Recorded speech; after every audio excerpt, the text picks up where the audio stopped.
Students, in this video I'll be discussing about the limitations of Coulomb's law. Okay, so the first limitation is that it is valid only for point charges.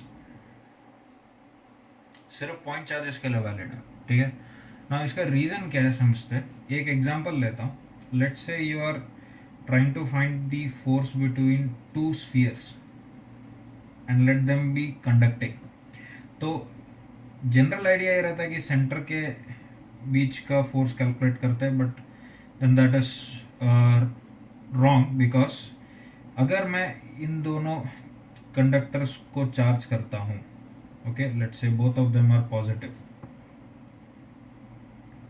अगर दोनों को positively charge कर देता हूँ तो you can see that these positive charges on this conductor will repel the positive charges on this conductor, and likewise ये positive charges इसको repel करेगा.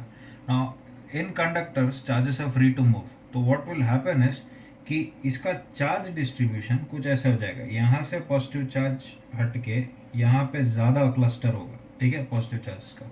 एंड सिमिलरली यहाँ से पॉजिटिव चार्ज हट के क्या होगा, इस पॉजिटिव चार्ज का क्लस्टर यहाँ चल जाएगा. ओके ना. इसके वजह से हुआ क्या कि इफेक्टिवली जो चार्ज का सेंटर है वो शिफ्ट हो गया.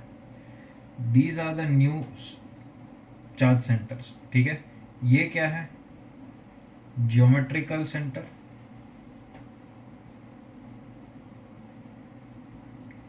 एंड ये क्या है, effective centre of charge. Okay, तो अब अगर देखा जाए, अगर मैं कूलम्स लॉ अप्लाई करना चाहूँ तो what should I do. I should be finding the distance between these two points.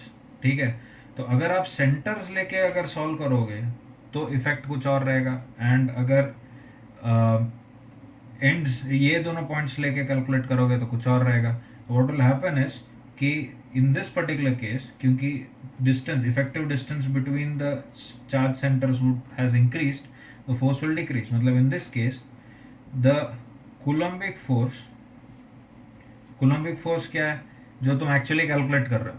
ठीक है, तो या coulombic force के बदले ऐसा लिख सकते हैं, एक्चुअल थियोरेटिकल फोर्स. ठीक है, अकॉर्डिंग टू थियोरी जो फोर्स रहेगा that would be greater than the actual force. जो एक्चुअली जो ये दोनों स्फीयर्स एक दूसरे को लगाने वाले उसके कंपैरिजन में थियोरेटिकली जो फोर्स मिलना चाहिए वो ज़्यादा है, क्योंकि सेपरेशन क्या है, come. Now what about unlike charges. अगर अनलाइक चार्जेस यूज करूँ तो, अगर अनलाइक चार्जेस यूज करूँ तो क्या रहेगा. लेट्स से इसमें पॉजिटिव, इसमें नेगेटिव, तो इसके पॉजिटिव और नेगेटिव एक दूसरे को अट्रैक्ट करेंगे and the charge, new charge distribution would be like this, है ना. ना ये ज्योमेट्रिकल सेंटर्स हुए, तो इसका अभी पॉजिटिव सेंटर यहाँ आ गया और इसका नेगेटिव सेंटर यहाँ आ गया. देख सकते हैं. तो नाउ व्हाट हैज हैपेंड, जो थियोरेटिकल फोर्स है वो कम होगा as compare to the actual force. ठीक है, so the key point is that Coulomb's law is valid for point charges only. Okay, now I will give you one more explanation on that. अगर मान लो कि एक rod है for example. ठीक है, एक रॉड है और इस रॉड पे चार्ज है और इसके वजह से एक पॉइंट चार्ज पे फोर्स निकालना है. कैन यू सी दैट ये जो पार्ट है वो कुछ और वो ज़्यादा फोर्स लगाएगा और ये जो पार्ट है वो कम फोर्स लगाएगा. ठीक है, तो एक्चुअली में इसको कैसे सॉल्व करेंगे, इस पूरे बॉडी को छोटे छोटे पार्ट्स में तोड़ के इन सबका वेक्टर्स हमें ऐड लगाना पड़ेगा, सुपरपोजिशन प्रिंसिपल लगाना पड़ेगा, तो ही सॉल्व कर सकते हैं. Okay, so the first important point is, या first limitation of Coulomb's law is that it is only valid for point charges. Now the second one is कि अगर दो चार्जेस है, एक चार्ज लेट से ऐसे मूव कर रहा है और एक चार्ज लेट से ऐसे मूव कर रहा है. ठीक है ना, इन दोनों चार्जेस के बीच का जो फोर्स होगा it would not only be electrostatic but also magnetic force will also act on them. ठीक है, तो हो क्या रहा है कि तुमने टेंथ स्टैंडर्ड में पढ़ा होगा, when charges move they create a magnetic field. तो अगर ये चार्ज मूव कर रहा है तो वो मैग्नेटिक फील्ड प्रोड्यूस कर रहा है। And you must have also learn कि charges when they move in a magnetic field they experience a force. तो अगर ये चार्ज मूव कर रहा है तो उसके वजह से मैग्नेटिक फील्ड होगा, और उस मैग्नेटिक फील्ड में ये चार्ज मूव कर रहा है, तो उन दोनों के बीच में एक और फोर्स लग रहा है, वो कौन सा है? Magnetic force. तो the net force between the two charges would be Coulombic force plus magnetic force.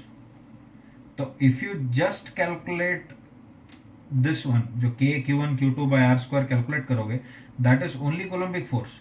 तो you are neglecting magnetic force here. समझ गए ना?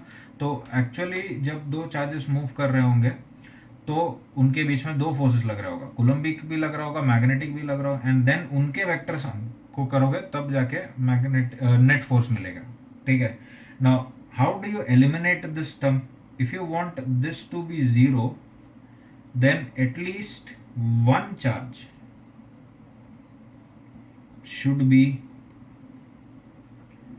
Eight rest. At least one charge should be at rest. Okay, तब जाके net force क्या होगा? Purely Coulombic nature का। Okay, so Coulomb's law only gives you the force between two charges, and वो जो फोर्स होगा that would be only electrical force, it does not take into account the magnetic force. Okay, now the third limitation, या फिर ये जो limitation है, is the range of Coulomb's law. Now experimentally हमने ये ढूंढा है कि Coulomb's law is valid from 10⁻⁻16 metres to 10⁸ metres. अब ये जो रेंज है, ये रेंज एक्सपेरिमेंटली प्रूवन है, 10⁻16 तक भी वैलिड है एंड 10⁸ तक वैलिड है। This is a big range.